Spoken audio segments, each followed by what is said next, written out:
Welcome back, guys. Automotive Inc. Today we're in the office and we're going to talk about an urgent do not drive order coming from Ford on this select couple models. Before we get started, make sure you smash that sub button. Helps the small channel out. Thumbs up and notification bell. And guys, we have a lot of great towing stuff coming up very soon with the 26 Ram Cummins. So let's get rolling on this. So Ford has issued a urgent do not drive advisory on 4,600 different vehicles due to an incorrectly assembled suspension component that can cause an immediate loss of steering control. Pretty scary, right? So Ford has basically said that they have a couple models here that they have a front lower control arm ball joint that may disconnect from a front wheel knuckle while the vehicle is in motion, increasing the risk of a crash. Well, no, right?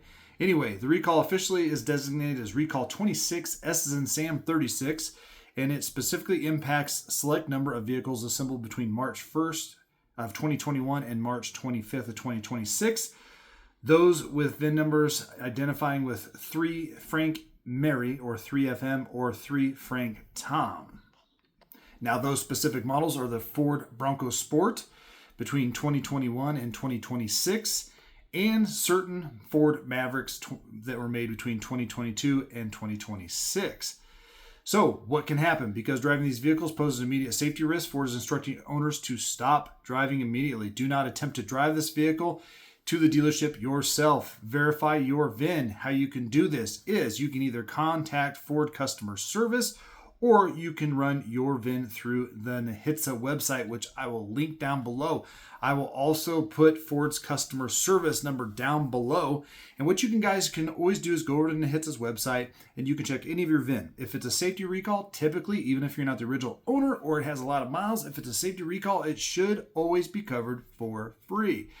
Now, what Ford is also saying is they can send a mobile technician out to inspect your vehicle. However, if it is one that needs to be done, it's still going to have to go into a Ford service shop to do it.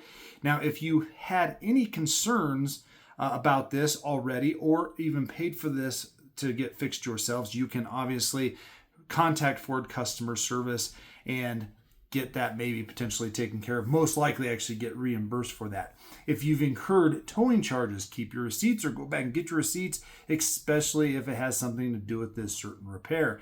Now, the letters themselves should be mailed out very soon, but you can do your due diligence by looking underneath your vehicle, see if you have one of these, if your VIN has those monikers in it that I told you at the beginning of the video. Rewind back, go check that, and see if you have those ones matching up. And if you have any concerns, of course, you can always just go to your dealer and have them inspect it if you have one of those certain models.